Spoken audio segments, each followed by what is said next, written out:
esse dia é muito especial porque nós vamos abordar a importância da atividade física na saúde e na doença. Então, vou passar agora a palavra para minha colega Alia, que falará sobre o brinde de hoje e fará a apresentação do palestrante de hoje. Boa tarde, membros, servidores, colegas de trabalho. Hoje nós vamos ter um sorteio que tem a ver, né, com o tema de hoje, porque a alimentação, junta com uma atividade física bem feita, ela faz toda a diferença na gente, né? Então, eu não estou colocando direitinho. Espera aí. Aí deu um probleminha aqui. Hoje tá só com emoção. Espera aí. Ah, é aqui. Então, hoje a gente vai fazer um sorteio que tem tudo a ver com isso, que é uma empresa daqui de Manaus, a Dieta do Chefe, e ela presenteou a gente com um vale compras no valor de R$100. Basta o ganhador vai receber um códigozinho, tá? Que você insere e aí você pode estar usufruindo. São refeições livres de conservantes, né? É muito bom, é saboroso e é bem saudável, tá? Vale muito a pena esse sorteio de hoje. Tem tudo a ver aí com o que o Felipe vai falar. Então, eu agora estou até nervosa, porque o Dr. Felipe Savioli, ele é referência na comunidade científica nacional, internacional. Ele é médico, ele é professor da pós-graduação de nutrologia do Hospital Albert Einstein. Tá aparecendo aí? Tá, né? Tem um título de especialista em nutrologia pela Abram, título de especialista em medicina esportiva e também tem mais um título de especialista em ortopedia e traumatologia pela CIBOT, que é a Sociedade Brasileira de Ortopedia, e ele tem uma subespecialização também em joelho. Ele é também médico revisor do Journal of Clinical Medicine Research em New York, USA. Então, assim, eu fiz um resuminho, porque se fosse falar todo o currículo, a gente ia pegar aqui um bom tempo da palestra, né? E não, não é o objetivo. Mas, sem mais delongas, eu apresento a vocês o Dr. Felipe Salvioli. Deixa eu... Ok, encerrei aqui. Já, Felipe, é com você. Consegui. Pronto, problemas técnicos que acontecem aqui. Com você, tá, Felipe? Obrigada por tudo, pelo seu tempo, que a gente sabe que é bem corrido, que é bem precioso. Falta desmutar o microfone. Boa tarde a todos.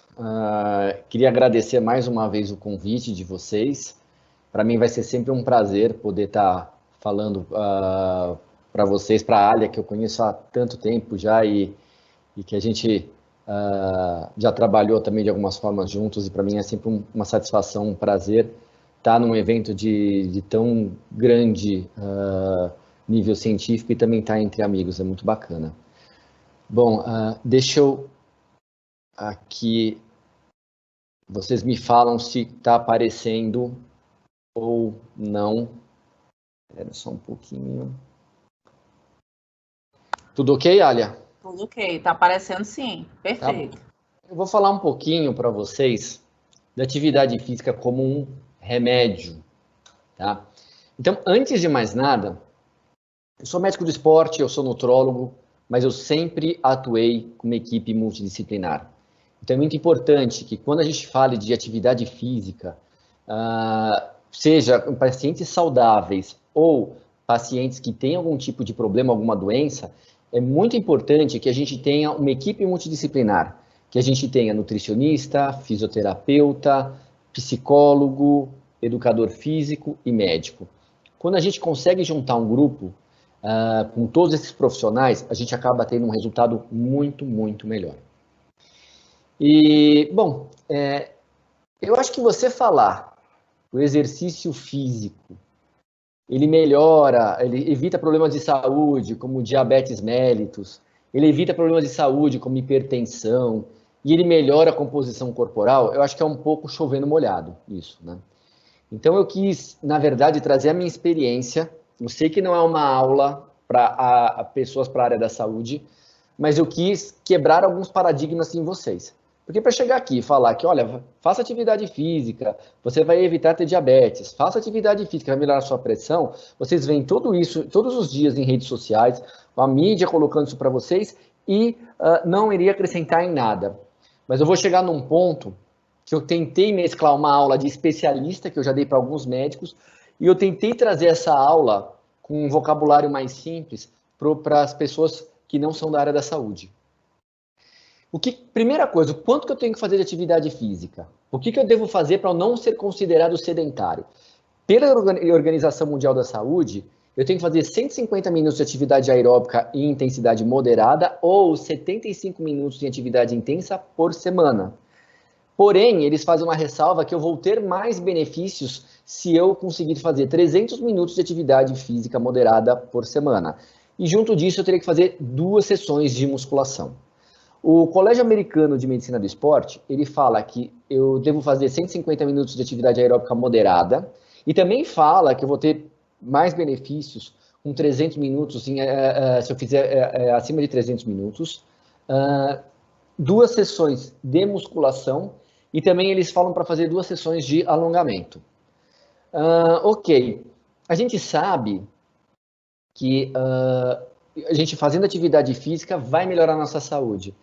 Então, eu vou quebrar alguns paradigmas nessas situações, em pacientes que têm insuficiência renal, pacientes que têm câncer, pacientes que infartaram, pacientes que têm DPOC, que é doença pulmonar obstrutiva crônica, que são pacientes que têm asma, têm enfisema, essas coisas todas, pacientes com insuficiência cardíaca, pacientes que tiveram AVC, problemas reumáticos, problemas autoimunes e até em autismo. A gente vai falar um pouquinho deles, de cada uma atividade física. Então vamos começar com o paciente que tem insuficiência renal crônica, aquele paciente que faz diálise, tá? Ele é um paciente que por causa da doença dele, ele pode ter anemia, ele pode ter insuficiência cardíaca, o coração dele é fraco, e ele tem normalmente, a partir que começa o desenvolvimento da doença, ele começa a perder um pouco de músculo. Tá? Para piorar isso, quando ele começa a perder um pouco de músculo por causa da doença, ele começa a perder o apetite também. Então, eu tenho um paciente que está na máquina de diálise 3 vezes por semana, que está perdendo massa muscular e que não tem fome para ingerir proteína, carboidrato, gordura de boa qualidade para poder manter essa massa muscular. E aí, mais que isso, ele fica com um estado de dificuldade de circulação e um estado que a gente chama de inflamação. Ele fica todo inflamado, ele fica com dor no corpo todo. E não só dor no corpo todo, ele tem também um estado de inflamação que pode propiciar a ter doenças como pressão alta e diabetes. E aí a gente fica falando, pô, será que o cara que está numa diálise, que não tem a função renal, vale a pena eu botar ele para fazer atividade física? Vale muito a pena. Aquele senhor que tem até a coloração da pele alterada, por causa da incapacidade de filtrar do sangue. Se a gente põe ele, alguns artigos já mostraram, se eu fizer atividade intensa com ele, intensa para a capacidade cardiorrespiratória dele, eu consigo melhorar os inchaços das articulações e eu consigo diminuir até o número de drogas que eu uso para controlar a pressão alta. Então, olha que interessante. A gente às vezes acha que tem uma doença que acaba a nossa vida e tudo mais, mas não. O paciente com insuficiência renal, ele pode sim e deve fazer atividade física. Tá? Então, a gente viu já uma série de artigos, vai ser tudo baseado em evidência, de artigos que vocês não vão entender muito as colocações aqui, mas o que importa é o que eu vou falar para vocês. Então, a gente já tem inúmeros artigos mostrando que se você tem uma atividade física regular num paciente que faz diálise, ele vai ter melhora dos níveis de pressão arterial, controlam. Isso aqui são os artigos que foram avaliados, e aqui a média dele dizendo que, olha, diminuiu a pressão. Como foi interessante a gente fazer atividade física nesse paciente. Eu sei que ele é debilitado, eu sei que ele tem dificuldade de fazer atividade física, mas o que ele fizer já é válido, tá? E olha só, eu melhoro a capacidade dele cardiorrespiratória, ele consegue fazer as atividades físicas do dia a dia com mais facilidade. Então, muitas vezes ele vai lavar um prato, ele se sente cansado. Ele vai lavar o jardim, ele vai subir um lance de escada, ele se sente cansado. E ele fazendo atividade física, isso minimiza esse cansaço dele, de uma doença tão grave como insuficiência renal. né? E paciente com câncer, a gente vê aqueles pacientes fazendo quimioterapia, perdem o cabelo, a gente acha que, pô, eles estão numa situação extremamente frágil. E é verdade, eles estão numa situação frágil, porque o quimioterápico e a própria doença em si, ela faz com que a pessoa tenha perda de peso, ela faz que a inapetência, perda da fome, ela fica sem fome para comer, e também tem o problema da perda muscular, né? E a gente avaliando isso em artigos científicos, a gente viu que desde a idade de 18 anos até 75 anos, em pacientes que foram avaliados, que tinham um câncer de esôfago e de estômago, eles acabaram avaliando que quando eles faziam quimioterapia, eles diminuíam a capacidade deles de atividade física. Então, ele tinha uma capacidade antes de, vamos chutar aí um número de 14,5, e depois, quando eles faziam quimioterapia, baixava essa capacidade. Ou seja, a quimioterapia é uma agressão.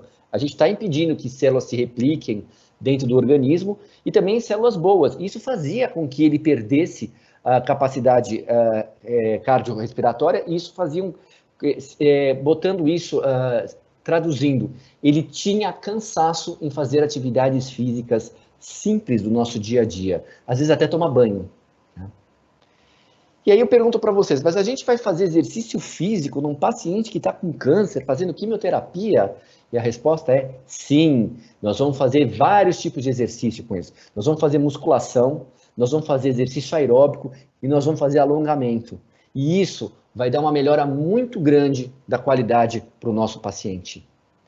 A gente vendo aqui agora pacientes que tiveram câncer de reto e que fizeram teste aquele teste de esteira que a gente faz, que o cardiologista pede, para ver se a gente está tendo uma boa aptidão física, né, que a gente faz com a máscara, e eles avaliaram, e olha só que interessante, quando eles começavam a fazer aqui, antes da quimioterapia, eles tinham uma capacidade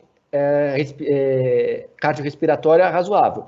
Depois das sessões de quimioterapia, baixava muito a capacidade deles, eles ficavam cansados, eles ficavam fadigados. Mas aí um grupo começou a fazer atividade física, do jeito que eu mostrei lá, com musculação, corrida assim, tem que ser com um ambiente controlado, porque às vezes o paciente tem uma fragilidade maior, ele pode fraturar, ele pode ter um problema de células sanguíneas, e qualquer tombo pode fazer um hematoma muito grande. Mas quem fez atividade física recuperou num grau até melhor do que antes da quimioterapia. E quem não fez continuou perdendo a capacidade de fazer as atividades. Ficou mais fadigado, vocês interpretam isso como fadiga. Então você fica mais fadigado, depois se você fizer atividade física, você recupera e fica até melhor que antes. Mas se você não fizer atividade física, você vai continuar perdendo. Isso em 6 semanas, tá? Leucemia, ou câncer, assim, a gente já falou de câncer de estômago e esôfago, já falei de câncer coloretal, agora eu estou falando de leucemia. Posso fazer, paciente que tem problema no sangue, que é mais suscetível à infecção, que se cair alguma coisa pode fazer um hematoma grande, pode sangrar. Assim, eu posso fazer exercício físico? A resposta é, você deve fazer exercício físico, tá? Você melhora nos testes de andar no quarteirão, na rua, você melhora com força muscular. Olha aqui a gente falando, a gente fazendo atividade física, olha aqui como fica a parte aeróbica, a capacidade dele. Quando eu falo a parte aeróbica, é menor propensão de ter fadiga. Olha como melhora. Todos os artigos mostram que é legal assim, a gente fazer atividade física. Olha aqui de musculação também, como tem ganho de massa muscular, como é importante eu recuperar, de certa forma, essa massa muscular de um paciente que está fazendo quimioterapia, que está sendo agredido por drogas extremamente agressivas, né?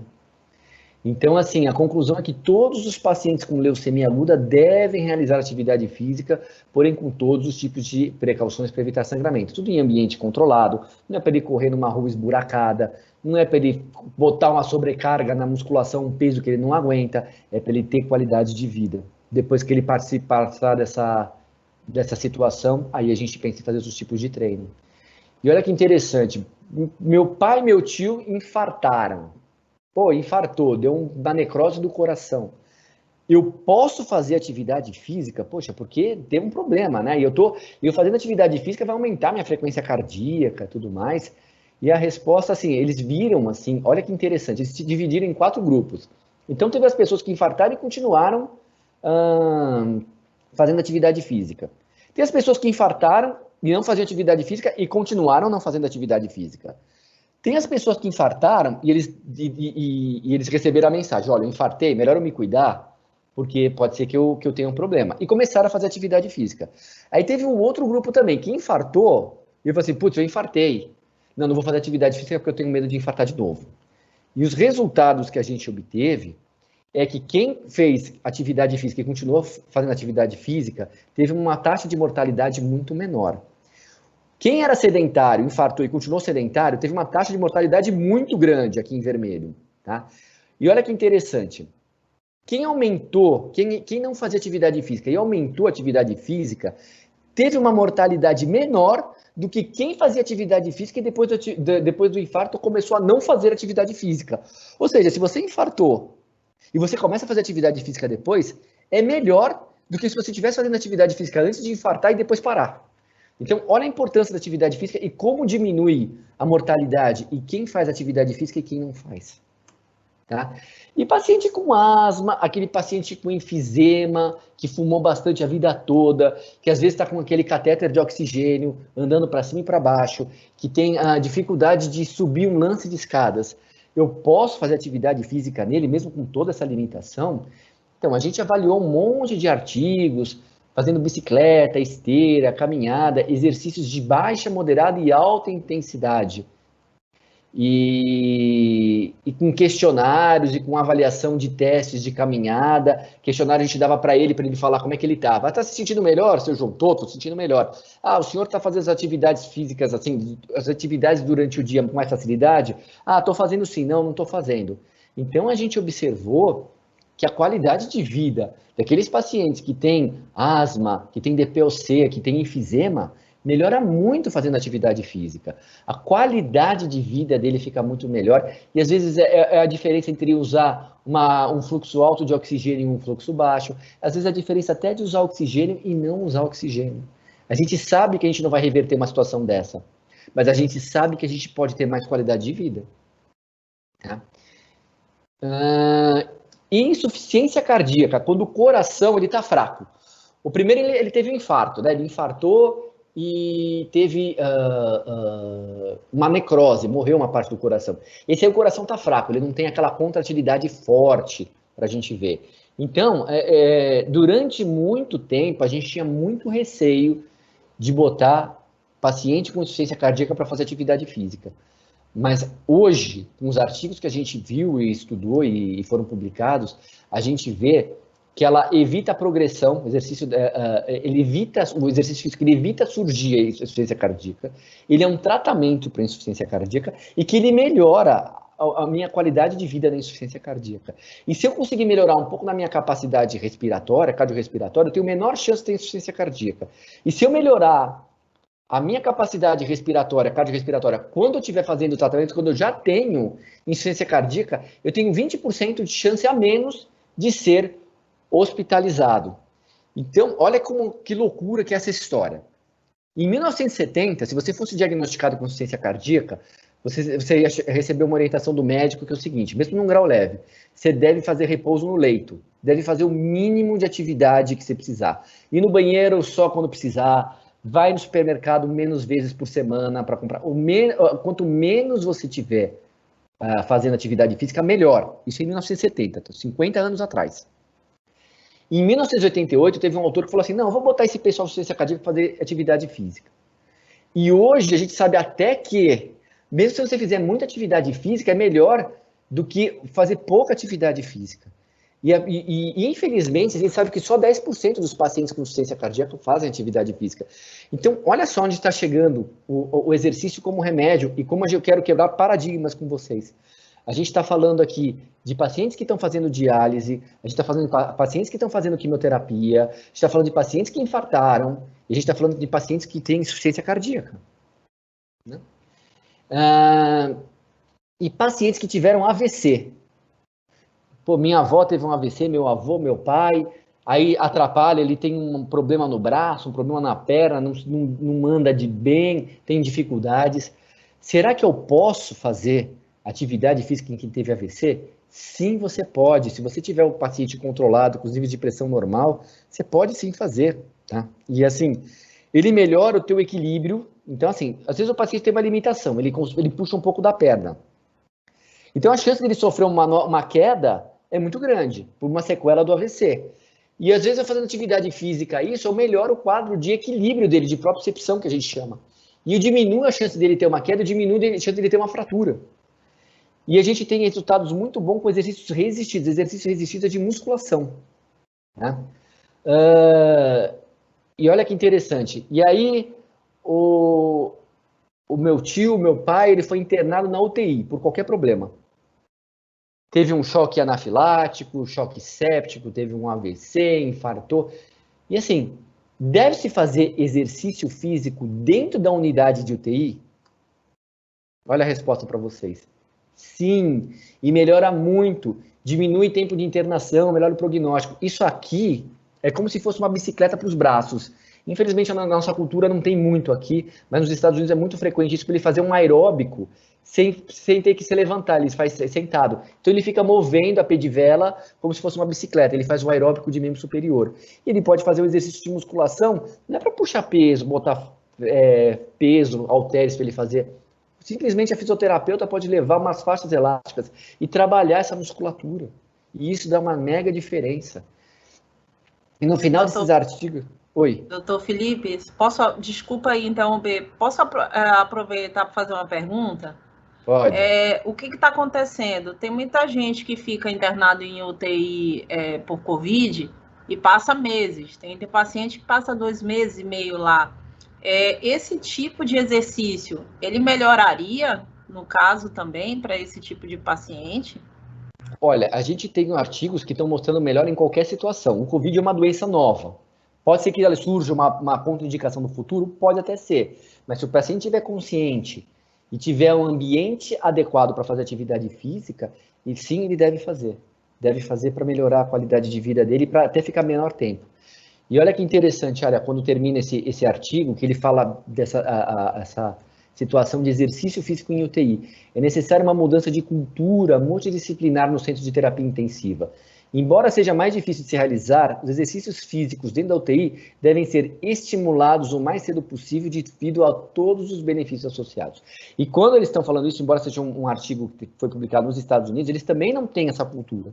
Tá? A gente precisa mudar essa cultura no mundo inteiro, de simplesmente deixar o paciente estar em UTI, agora ele tem que repousar. Se ele tiver, claro, se estiver entubado, inconsciente, é uma coisa. Mas se ele tiver condições de fazer, a gente deve incentivar sim. Né? E olha que interessante, doença reumática, doença autoimune, acho que todo mundo conhece alguém que tenha lúpus. Eu até tirei essas aulas, problemas autoimunes mais raros, né? Mas acho que todo mundo conhece alguém que tenha lúpus, que é uma doença autoimune. Uma doença autoimune é que, assim, as suas células de defesa acabam não reconhecendo algumas células do seu corpo como sendo suas e começam a atacar. Né? E a gente avaliou alguns trabalhos aqui e mostrou que exercício físico melhora a capacidade cardiorrespiratória e fadiga. Então, um paciente que está sendo 100% do tempo sendo agredido pela própria célula de defesa dele, se ele faz atividade física, ele melhora a fadiga dele e ele melhora a capacidade para fazer atividade física. Então, espondilite anquilosante, artrite reumatoide, lúpus, a gente deve sempre incentivar a fazer atividade física. E olha que interessante, esclerose lateral amiotrófica. A gente sabe que é uma doença grave, uma doença de rápida progressão, uma doença que muitas vezes leva a óbito, a morte do paciente. Eles avaliaram até com isso. E avaliaram com musculação, aeróbico, alongamentos durante 24 semanas. Eles chegaram à única conclusão que a gente não pode ainda falar com certeza que melhora, que é a esclerose lateral amiotrófica. Não teve diferença quanto à fadiga. As 3 formas de exercícios podem ser indicadas, não representando um risco maior para os pacientes, porque não houveram exacerbações do quadro clínico durante o estudo. Então, esse é o único é a única doença que a gente não viu benefício, mas também não viu malefício ainda. Então, mesmo com esclerose lateral amiotrófica, deve-se sempre pedir para o paciente fazer atividade física. E agora a gente vai entrar numa área muito legal, que é uma área muito heterogênea. Quem não sabe, esse é o símbolo do autismo. Tá? De falar de pacientes autistas, onde a grande maioria são homens, mas tem mulheres também.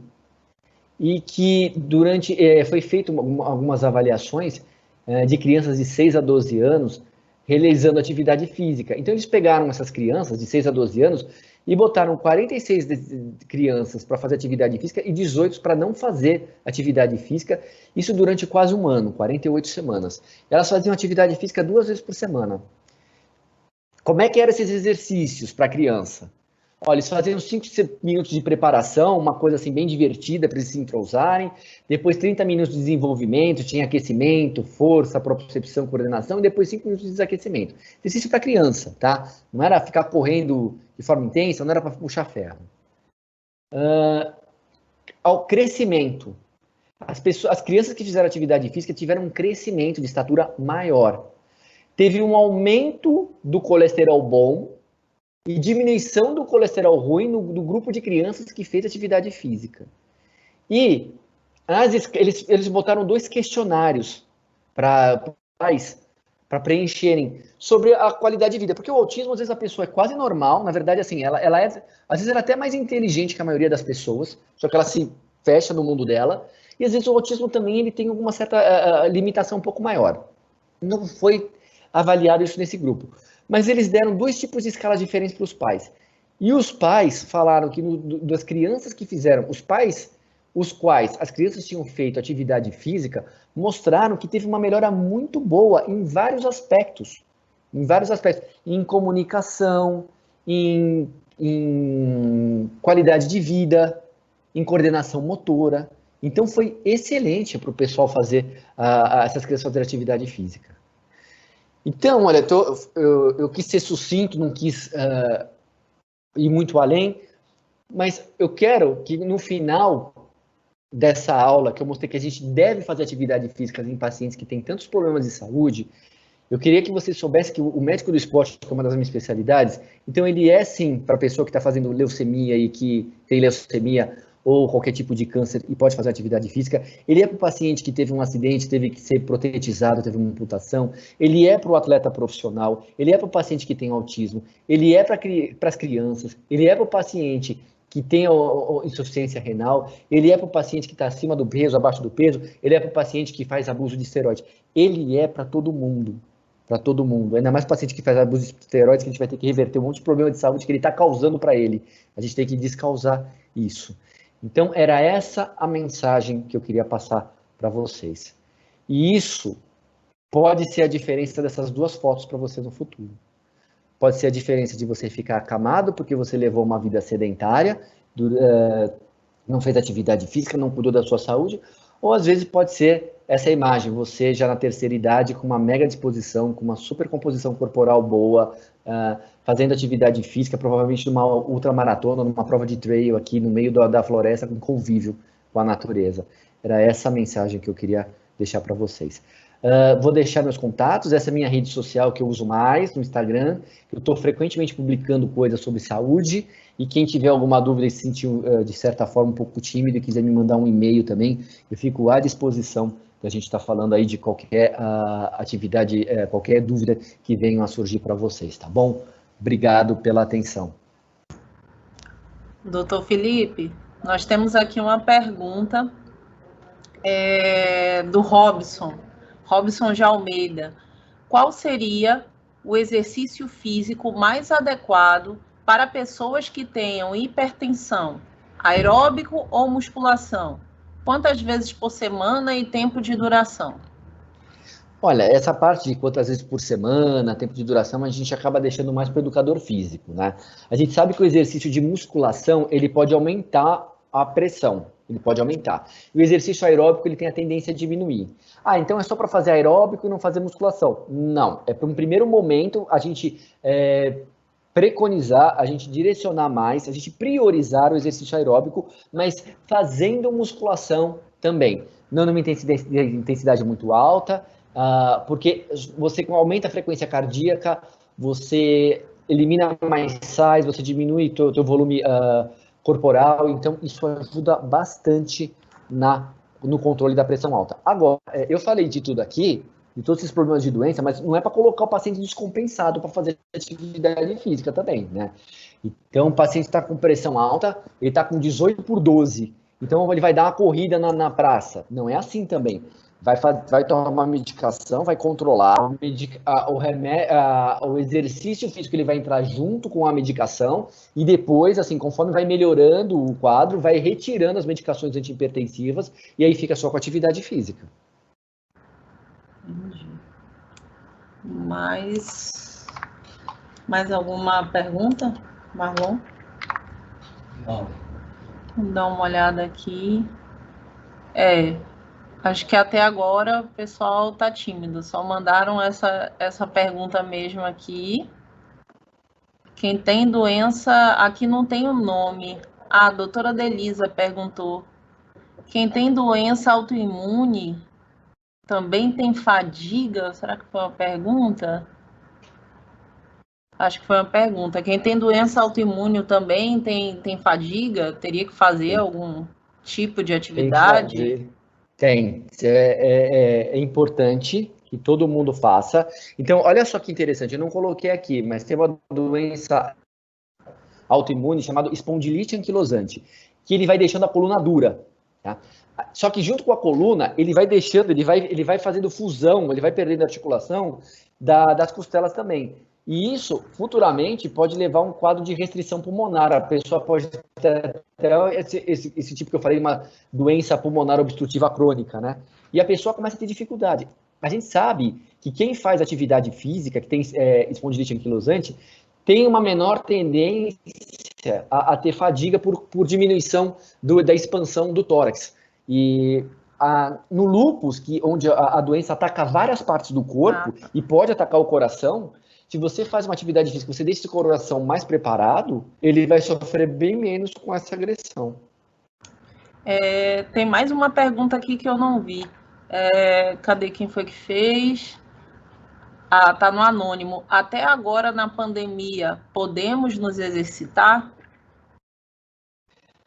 Olha, eu acho que é fundamental a gente fazer qualquer tipo de atividade física durante a pandemia.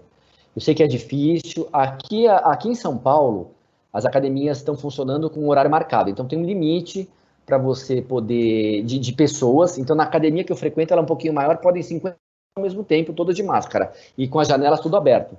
E aí você pode fazer. Você tem que ir lá, você tem que marcar, você marca e você faz. Agora, se você não puder ir na academia, alguma coisa, que a gente tente fazer alguma coisa dentro de casa. Faz exercício com um saco de arroz, com um saco de feijão, faz os para fazer um pouco de aeróbico, faz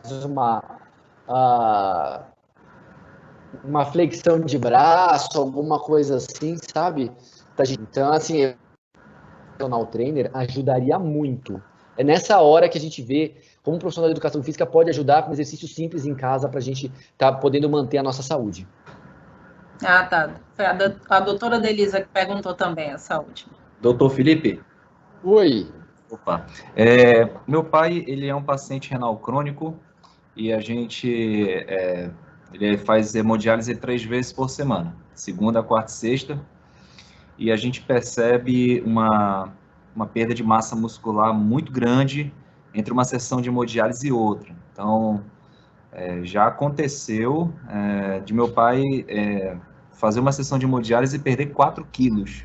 Ele entra com um aspecto e sai com outro totalmente diferente, às vezes muito fragilizado, muito debilitado.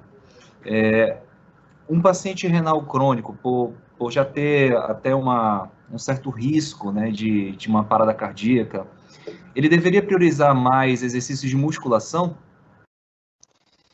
É difícil a gente falar priorizar. Eu acho que dentro o hipertenso ele teria que priorizar mais o aeróbico do que a musculação. Agora, dentro do renal crônico, a gente tem que ver quais são as maiores limitações dele.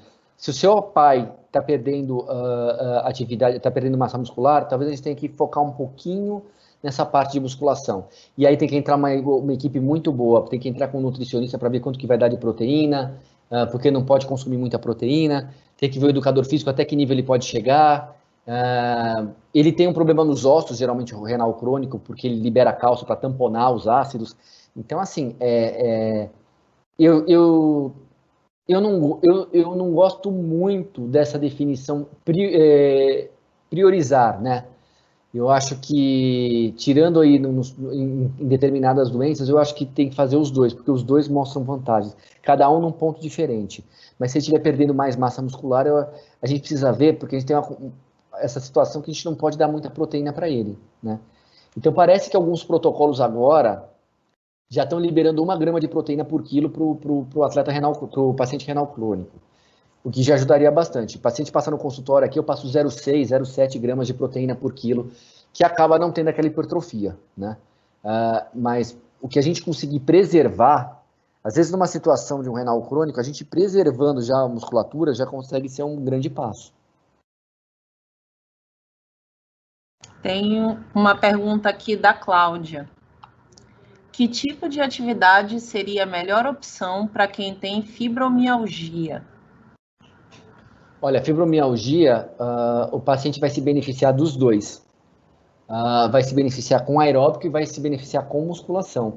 Eu acho que a musculação pode ser um pouquinho mais chato no começo, porque o paciente com fibromialgia é um paciente que tem muita inflamação, tem muita dor muscular e vai associar junto a dor muscular da musculação. Então o começo pode ser um pouco mais difícil. Mas se o paciente com fibromialgia ele persistir, vai de segunda, quarta e sexta aeróbico e terça e quinta musculação, eu sou suspeito para falar, porque uma das minhas formações é ortopedia também, eu já vi casos da pessoa melhorar totalmente, só com atividade física.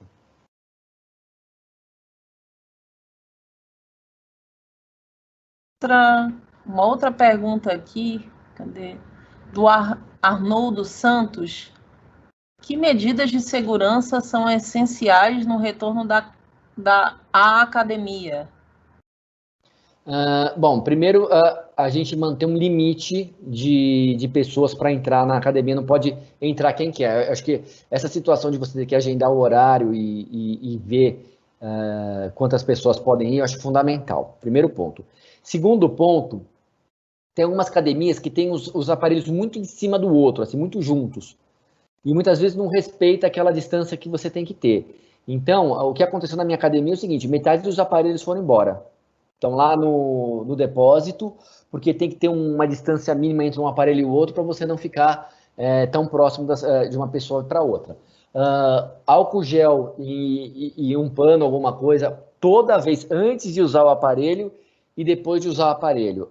Manter as janelas abertas. Não pode também, por maior que seja a academia, deixar ela totalmente fechada. Então tem que estar circulando o ar, circulando. Eu acho que você tomar essas 4 medidas, você consegue fazer sua atividade física com uma certa segurança. É que aqui em Manaus, Felipe, a gente tem a questão do calor, né? Então, muitas academias, elas são completamente fechadas, dentro de shopping, etc. Então, algumas de uma rede aqui famosa é que conseguem ser abertas, né? Sem ter o ar-condicionado. E essas fechadas, elas tomam uma medida de fechar em um horário para fazer uma higienização coletiva, que eles chamam, e ao fechar e ao abrir. Será que isso é seguro? Será que isso é suficiente? Olha, eu acho que deve ser uma medida mínima para ser tomada, porque a gente não tem nenhum artigo, uma pesquisa que vai mostrar, olha, se fizer aberto e fechado, o que a gente faz é pelo bom senso, né? A gente sabe que não deve ficar. Agora, eu acho que se a academia não puder abrir, não puder as janelas, as portas, tudo, eu acho que esse cuidado com o número de pessoas praticando atividade física e a distância entre os aparelhos deve ser muito maior. O doutor Felipe? Oi. Uma última pergunta aqui. Fica à vontade, imagina. Bom, eu, assim, tenho umas dúvidas em relação à prática de CrossFit, né? O CrossFit, ele é uma modalidade em que ele combina os exercícios aeróbicos, né? Com um exercício de força de alta intensidade. Já existe algum estudo que fale sobre os benefícios do CrossFit ou acaba meio que vinculando o CrossFit à lesão, né, às lesões, né? Geralmente, né, tem alguns colegas ortopedistas que falam muito disso, prática de CrossFit e tal. Mas existe algum estudo que fala sobre os benefícios do CrossFit ou o que seria o CrossFit na sua visão uma vez que ele combina essa parte de exercício aeróbico com exercício de força em alta intensidade? O CrossFit a gente tem muita dificuldade de classificar como esporte, né?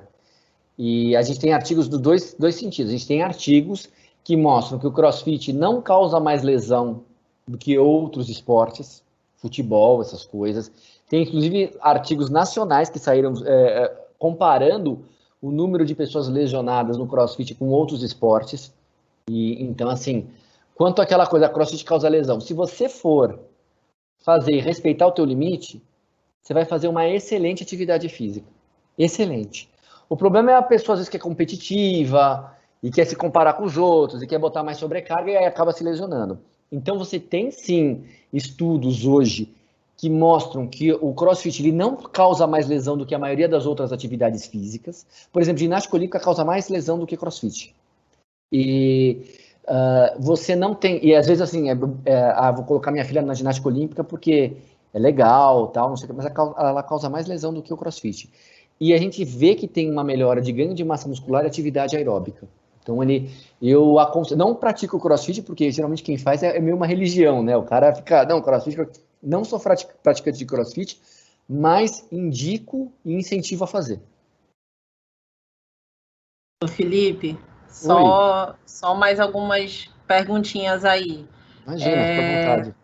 Tem aqui o Antônio, que ele fez uma pergunta, Antônio Alves Góes. Quais os tipos de exercícios mais indicados para pessoas sedentárias de longo período? O que se deve fazer para iniciar os exercícios físicos como rotina? Eu acho que é começar devagar, tanto a musculação como a atividade aeróbica. Então, antes de sair correndo, que você tem uma chance maior de fazer uma lesão articular, faz umas 2, 3 semanas de musculação, começa pela musculação, para deixar preparada essa musculatura. Começa caminhando meia hora, 40 minutos. Aí depois já deu umas 2, 3, 4 semanas de musculação, um mês, aí você já começa a dar uma trotada e vai devagar. Deixa primeiro assim, muitas vezes você sedentário muito tempo acima do peso, vai começar a correr, vai machucar. Então, protege a articulação com musculação, umas 3, 4 semanas antes. Começa já, pode fazer junto, mas não com atividade aeróbica de alta intensidade, começa trotando e depois começa a aumentar o aeróbico. Vamos fazer aqui mais uma última pergunta, né, que o tempo aí do doutor anônimo, né, a pessoa não se identificou aqui. Tenho lúpus, sou renal crônica não dialítica, já tive câncer de mama, sou hipertensa, não tenho tireoide e nem ovários. Fiz osteossíntese no fêmur direito e esquerdo, por fratura induzida pelo uso de alendronato. Quais os cuidados que devo ter na prática de atividade física? Quais os profissionais que devem acompanhar-me nesse sentido? É um caso que precisa de muita atenção. Primeiramente, eu faria um check-up completo, porque ela tem limitações por causa da insuficiência renal, ela tem limitações por causa do lúpus, ela tem limitações porque ela já teve 2 fraturas de fêmur, tem osteossíntese, eu não sei que tipo foi feito, acredito que não tenha sido prótese, nada, mas a gente tem que tomar cuidado. Então, primeira coisa, passar com um clínico e um médico do esporte, fazer um check-up completo, pedir densitometria, pedir exames de sangue, ver a situação realmente como é que tá, ver como é que tá a pressão, glicemia, colesterol, etc. Fazer um planejamento, assim, nunca vai ser muita atividade física e muita intensidade, muito volume. Mas se a gente conseguir fazer de 20 a 30 minutos por dia, já vai ser uma enorme diferença, vai ser um enorme ganho nisso. Então vai precisar de um nutricionista, vai precisar de um médico do esporte, vai precisar de um clínico, vai precisar de um ortopedista, vai precisar talvez de um nutrólogo junto e principalmente de educador físico. Perfeito. Bom, nós vamos encerrar aqui as perguntas, né? Já não temos mais perguntas. E agradecer, acho que foi a palestra que teve maior interação entre as pessoas assistindo, né? Maior número de perguntas, realmente a gente está muito feliz com isso, né? A gente explorou ao máximo, viu, doutor Felipe? Então, como o Felipe passou, ele passou os contatos, quem quiser entrar em contato, é uma pessoa muito acessível, muito tranquila, né? Pode estar seguindo também nas redes sociais. E a gente gostaria de agradecer, né, Felipe, pela participação. E eu passar aqui a palavra aqui para o Marlon, antes de fazer com o sorteio.